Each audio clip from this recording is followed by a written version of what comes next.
सम्मान्य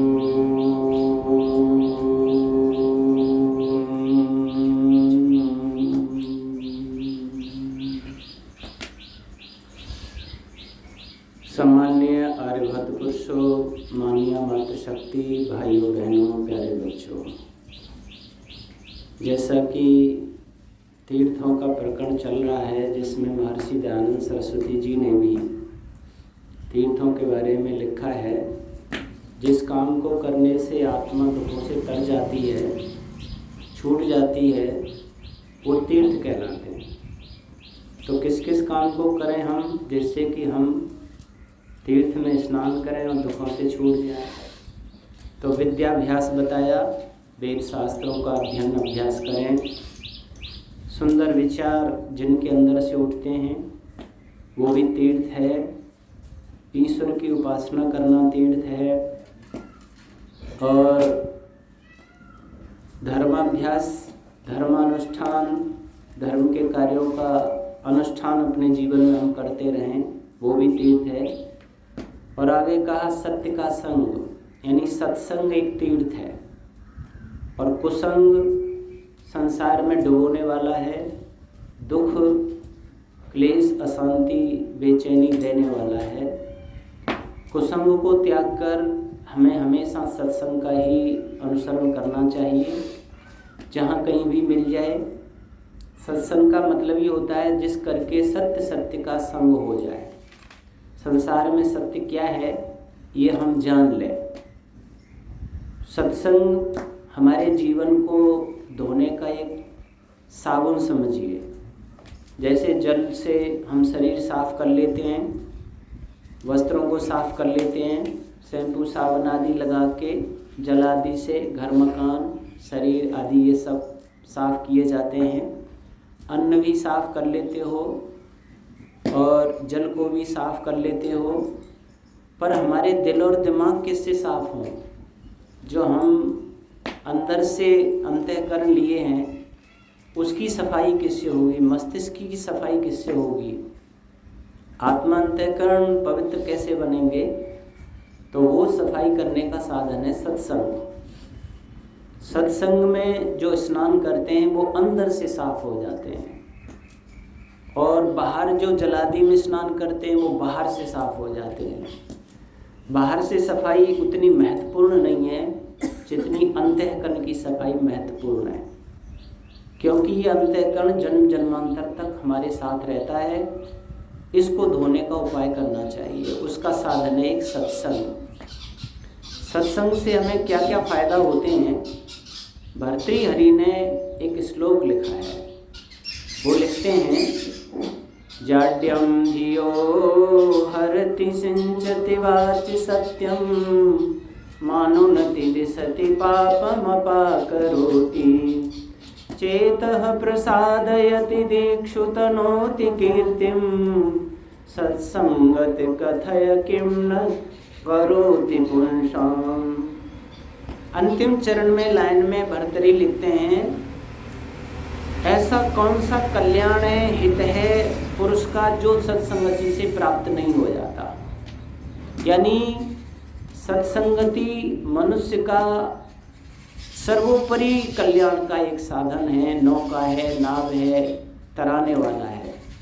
सबसे पहले का जाड्यम धियम हरति, हमारे अंदर जो बुद्धि है, जो इस शरीर का सारथी माना जाता है, ड्राइवर माना जाता है, चालक माना जाता है, जिसके बल पर हम सारी दुनिया के काम करते हैं, उसकी जड़ता को, उसकी मूर्खता को, उसकी अविद्या को हरण कर लेती है। यानी कि बुद्धि को शार्प, पैनी, सूक्ष्म बना देती है। जैसे कोई तलवार है या चाकू है, चाकू से आप प्रयोग ना लो तो कुछ समय के बाद उसमें जंग लग जाता है। फिर आप किसी पदार्थ को काटो तो वो काट नहीं पाता है, क्योंकि उसकी जो धार है वो मोटी हो जाती है, भोंटी हो जाती है, उस पर जंग लग जाता है। उसको आप किसी पत्थर से या उससे घिस लेते हो, पैनी कर लेते हो, तो वही आप सब्जी आदि जो कुछ फल आदि काटना चाहते हो तो बहुत अच्छी तरह से काट देता है। वैसे ही हमारी जो बुद्धि है, इसको अगर आप शार्प पैनी करना चाहते हैं जो गहन उलझन भरे हुए व्यवस्थाओं को भी सुलझा दे, तो उसके लिए सत्संग ही एक ऐसा तरीका है जिससे कि बुद्धि का मोटापन, भारीपन खत्म होता है और वो पैनी हो जाती है, सूक्ष्म हो जाती है। बुद्धि कई बार ऐसी लोगों की होती है कि मोटी मोटी बातों को भी समझ नहीं पाते हैं कि भाई हमारी समझ में आ नहीं रही है, क्या कह रहे हैं। पुस्तकें पढ़ते हैं तो बहुत से बच्चों की बुद्धि में बात बैठती नहीं है, जल्दी से सीख नहीं पाते हैं, क्योंकि उनकी बुद्धि में मोटापन है, अविद्या है, जड़ता है, मूर्खता है। उसको धोने के लिए सत्संग एक सच्चा उपाय है। जाड्यम धीरोहरति सिंचति वाच सत्यम। और जिस वाणी से हम दुनिया में व्यवहार करते हैं, सत्संगति से इस वाणी में सत्य सिंचित कर देती है। यानी जो सत्संग करता है उसकी वाणी सत्य सत्य ही बोलती है, असत्य उसकी आत्मा स्वीकार नहीं करती। जब कभी भी बोलेगा तो वाणी से सत्य ही बोलेगा। और अगर वाणी से हम सत्य बोल रहे हैं तो आप दुनिया के दुखों से पार हो जाओगे। और वाणी से जितना हम असत्य व्यवहार करते हैं उतना ही इस संसार में, भवसागर में हम डूबते रहते हैं, दुखों को झेलते रहते हैं। वाणी में सत्य सिंचित सत्संग से होता है। और आगे कहा है चेतः प्रसादयति, हमारा जो चित्त है उसमें प्रसन्नता पैदा हो जाती है। अगर आप सत्संग करते हैं तो आप अंदर से हमेशा खुश रहेंगे, प्रसन्न रहेंगे। और अगर आप सत्संग नहीं करते हैं तो चाहे धन बढ़ जाए, बल बढ़ जाए, संतान बढ़ जाए, फिर भी अंदर से बेचैनी, अशांति, तड़फन बनी रहती है। इसीलिए अंदर से तुम खुश रहना चाहते हैं, आनंद से रहना चाहते हैं, शांति से रहना चाहते हैं तो सत्संगति कीजिए। चेतः प्रसादति दिक्षु तनोत कीर्तिम, यानी कि आपकी जो कीर्ति है, यश है, गौरव है, वो सब दिशाओं में सत्संगत करने से फैल जाता है। जो लोग सत्संग करते भाई ये तो सत्संगी आदमी है, ये सत्संगी महिला है, ये बहुत अच्छे लोगों के ही हमेशा संग रहते हैं, ऐसी उनकी यश कीर्ति फैलने लग जाती है। और मानोन्नति दिशति, समाज में मान सम्मान उत्पन्न हो जाता है। लोग सत्संगत करने वाले का मान सम्मान करने लगते हैं। मानोन्नति दिशति पापम अपाकरोति, और हमारे अंदर जो पाप वृत्ति है, काम, क्रोध, लोभ, मोह के वशीभूत होकर जो हम रिश्वत लेते हैं, बेईमानी करते हैं, धोखाधड़ी करते हैं, किसी का माल हरण कर लेते हैं, किसी को बहला फुसला करके उसको धोखे में डाल करके उसका माल छीन लेते हैं, या मिलावट करके किसी का ले लेते हैं। जो सत्संग करेगा उसकी आत्मा पाप कर्म को कभी स्वीकार नहीं कर सकती है। उसके जीवन में पुण्य ही भर जाता है, पाप कर्म से वो डरने लग जाता है। ऐसा सत्संगत के द्वारा उसको प्राप्त हो जाता है, क्योंकि सत्संग में ये पता चल जाता है कि भाई पाप कर्मों का फल दंड होता है। भगवान के बहुत सारे दंड हैं, इतनी कठोर दंड हैं कि आप अंदाज़ा नहीं कर सकते।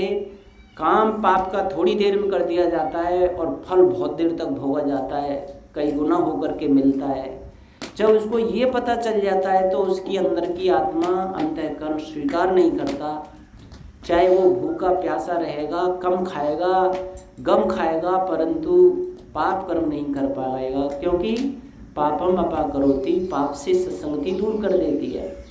और आगे कहा सत्संगति कथय किम न करोति पुंसाम, ऐसा कौन सा लाभ है जो सत्संगति से मनुष्य का प्राप्त नहीं हो जाता।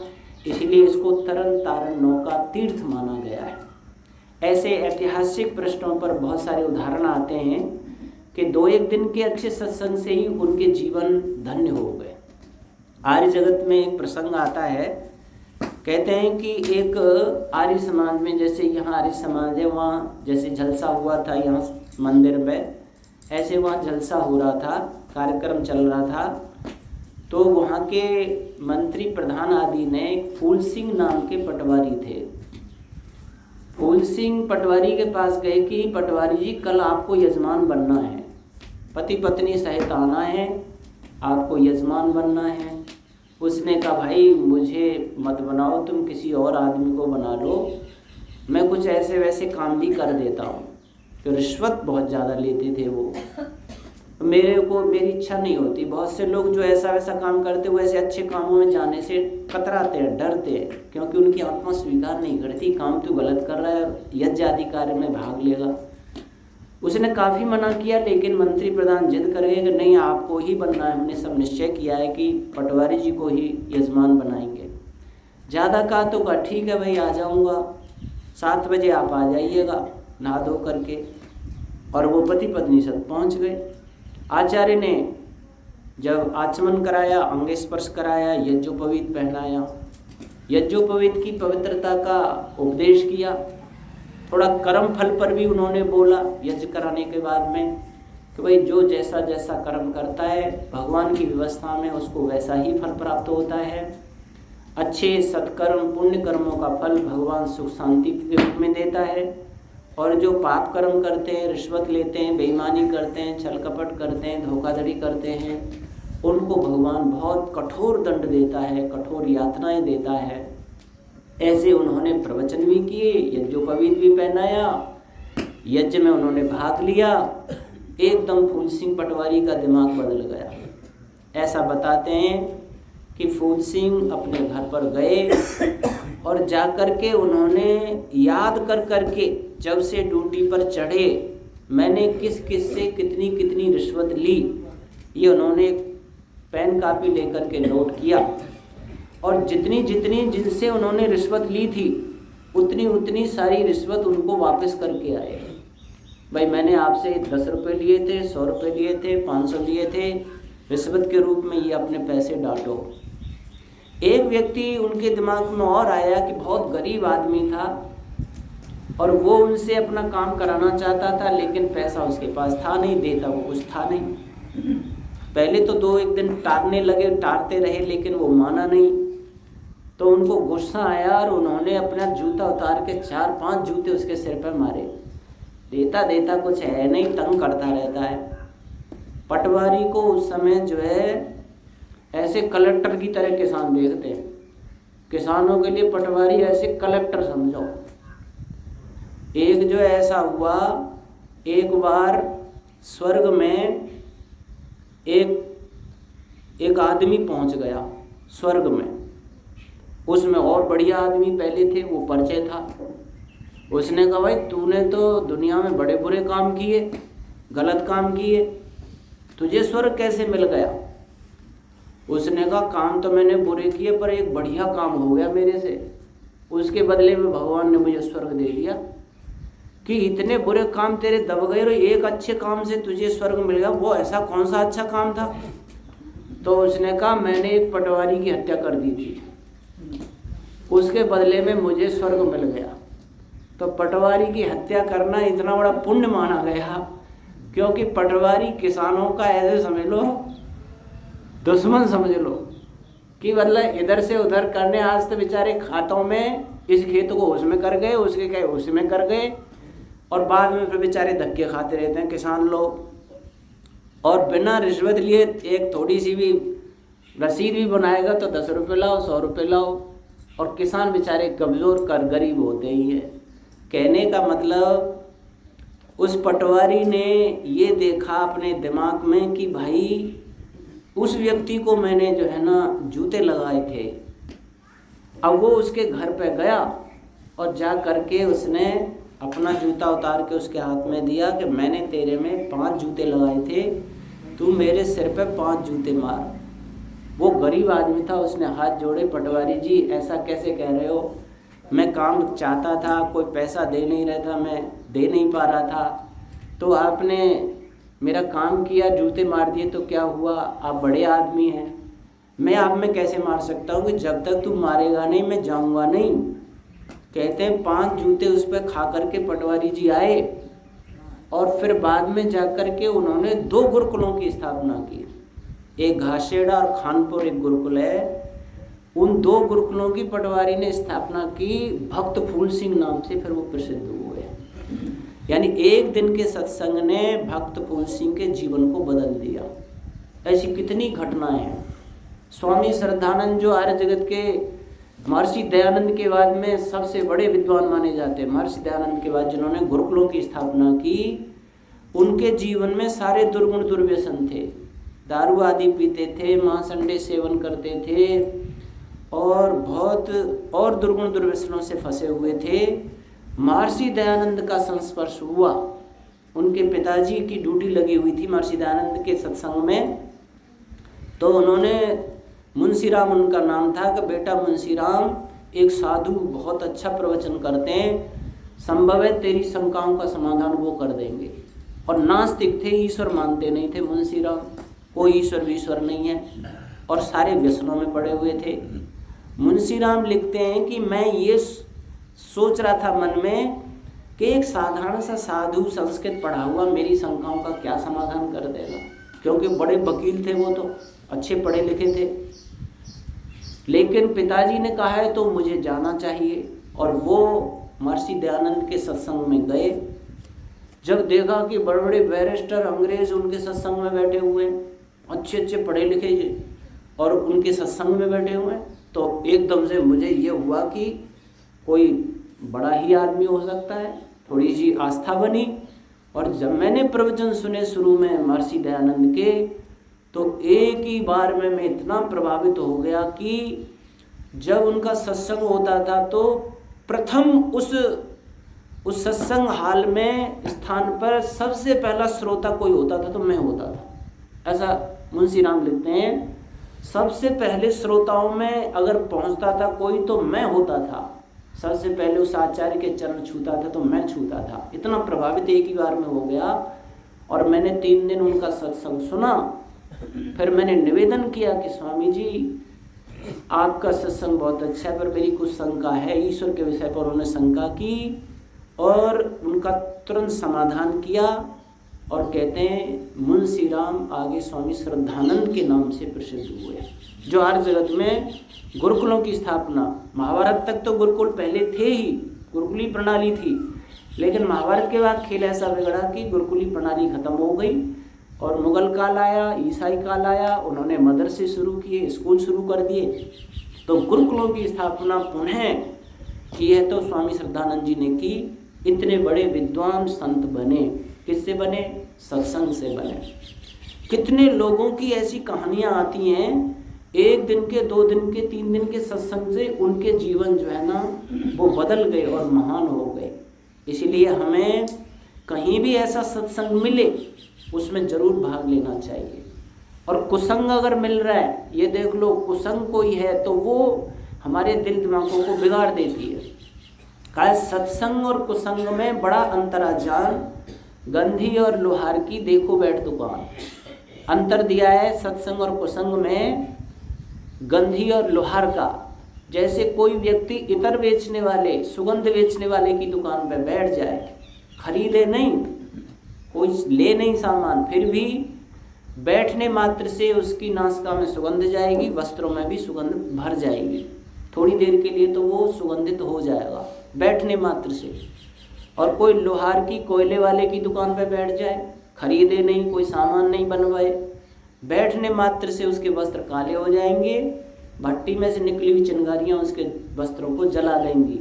इतना अंतर कुसंग और सत्संग में होता है। कुसंग अच्छे अच्छे की बुद्धि को खराब कर देता है। केकई जो थी महाराज अश्वपति की पुत्री थी, बहुत बड़े विद्वान ज्ञानी की पुत्री थी। केकई जो माता थी विदुषी थी, महारथी थी। देवासुर संग्राम में महाराज दशरथ के साथ सारथी बन करके गई थी, और एक स्थिति ऐसी आई महाराज दशरथ फंस गए और घायल भी हो गए थे। उस विषम स्थिति में से भी बचा करके केकई लाई थी। इतनी चतुर, होशियार और बुद्धिमान थी। उसी का परिणाम था कि उस समय महाराज दशरथ ने 2 वरदान दिए थे। आज तुमने मेरे प्राणों की रक्षा की है, इसके बदले में मैं तुम्हें 2 वरदान देता हूँ। तो कितनी विदुषी, कितनी महारथी होगी। लेकिन मंथरा का कुसंग प्राप्त हुआ उसे, केवल मंथरा का कुसंग प्राप्त हुआ। इतनी विदुषी, महारथी, विद्वान पिता की पुत्री का दिल दिमाग भी मंथरा ने और बिगाड़ दिया। आज दुनिया में केकई शब्द बदनाम हो गया। इतना हो गया कि कोई अपनी बेटियों का उनका नाम कौशल्या रखते हैं, सुमित्रा रखते हैं, सीता रखते हैं, पर केकई कोई ना रखे। और थोड़ा बहुत कोई गड़बड़ करती है देवियाँ तो बिल्कुल केकई है क्या, तो बर्बाद करके घर को सत्यानाश करके छोड़ेगी, केकई है क्या, मंथरा है क्या। यानी कि मंथरा की कुसंगति ने और इतनी बड़ी विदुषी का दिमाग खराब कर दिया, तो हम तो कौन से खेत की मूली हैं। इसलिए जहाँ देखो कि ये आदमी तो इसका संग कुसंग है, ये तो चुगली करता रहता है, हमेशा इधर उधर लड़ाई बखेड़े में रहता है, तो इसमें व्यसन पड़े हुए हैं, इसमें कोई कमी है वो देखो तो उससे तुरंत पीछा हटाओ, उससे दूर हो जाओ और तुम समझो हम तो बुद्धिमान है, हमारा क्या बिगाड़ेगा।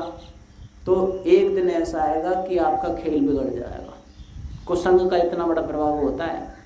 एक कहानी आती है, कहते हैं कि एक समझाने का तरीका है, एक वृक्ष पर 2 हंस रहा करते थे, उनके पास में कुत्ता कौवा भी रहता था। अब हंस ये जानते थे कि कौवा क्रूर है, निम्न दृष्टि का है, गंदी में भी चोंच डाल देता है, अच्छी चीज़ को भी खा जाता है, परंतु हंसों को अपनी बुद्धिमत्ता पे घमंड था कि यार हमारा क्या बिगाड़ेगा, उसी के साथ रहने लगे, जबकि साथ छोड़ देना चाहिए क्योंकि कुसंग था।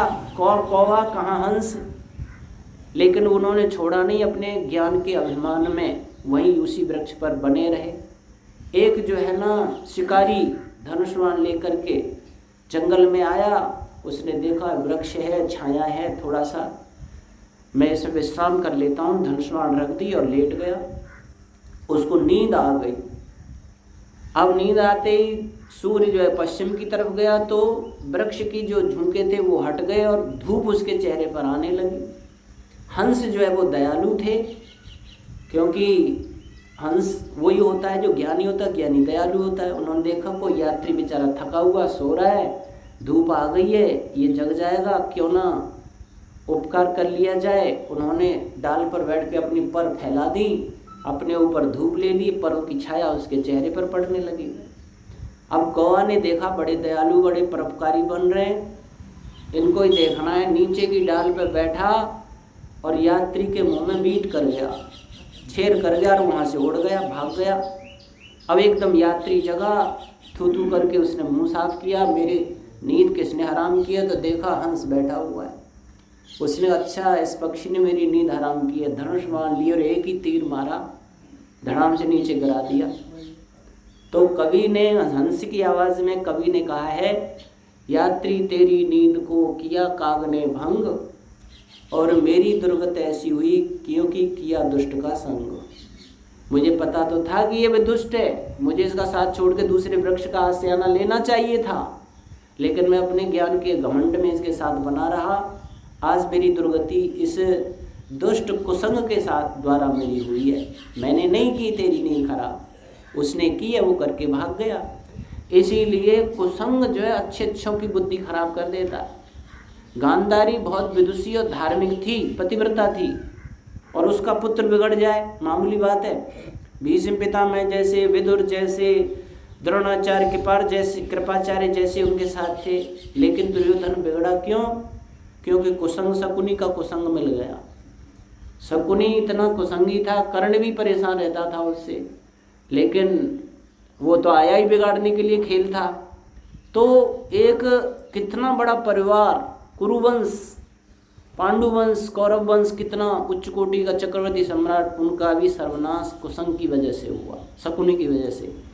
इसीलिए कुछ घर परिवारों में भी मंथराएं होती हैं, कुछ शकुनी होते हैं, उनसे हमेशा बच करके रहना होगा। अगर तुम तीर्थ वास्तव में चाहते हो तो तराने वाला सत्संगी है, सत्संग रहो, सत्संगी लोगों के संग रहो, सत्संग के लिए पुस्तकें पढ़ो, तो ही हमारा जीवन भवसागर से पार हो सकता है। इत्योक्तम।